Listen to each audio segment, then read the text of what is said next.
Cricket অঙ্গনের মহাতারকা বাংলাদেশের poster বয় বিশ্ব অলরাউন্ডার সাকিব আল হাসান, যিনি শেষ পর্যন্ত বোলিং অ্যাকশনে তৃতীয়বার পূর্ণমূল্যায়ন পরীক্ষায় পাশ করে স্বস্তির নিঃশ্বাস ফেলেছেন।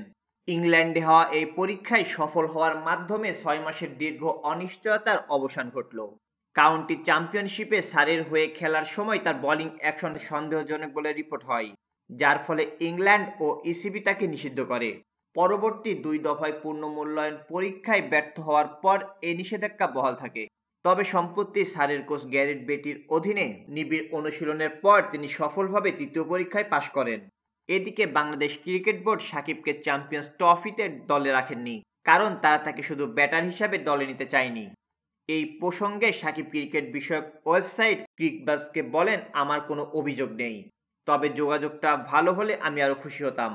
সাকিব চেয়েছিলেন বোলিং পরীক্ষা দেওয়ার আগে শৈশবের কোচ ও বাংলাদেশ ক্রিকেট দলের সিনিয়র সহকারী কোচ মোহাম্মদ সালাউদ্দিনের সঙ্গে সপ্তাহব্যাপী ক্যাম্প করতে, কিন্তু বিসিবি তাতে সাড়া দেয়নি। ফলে তিনি সময়মতো পরীক্ষায় পাশ করতে পারেননি। অনেকের মতে এই পরিস্থিতির কারণে সাকিব তার ইচ্ছেমতো চ্যাম্পিয়ন্স ট্রফির পর ওয়ানডে থেকে অবসর নিতে পারেননি। সাকিবের বোলিং অ্যাকশন সংশোধনে গুরুত্বপূর্ণ ভূমিকা রাখেন তার শৈশবের বন্ধু সিরাজউদ্দৌলা খাদেম।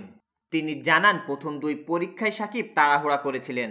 এবার প্রস্তুতি নিখুঁত ছিল বলেই সাকিব সফল হয়েছেন। 37 বছর বয়সী এই ক্রিকেটারের আন্তর্জাতিক ক্যারিয়ারের ভবিষ্যৎ এখন বিসিবির সিদ্ধান্তের উপর নির্ভর করছে, বিশেষ করে সম্প্রতি তাকে কেন্দ্রীয় চুক্তি থেকে বাদ দেওয়ার পর।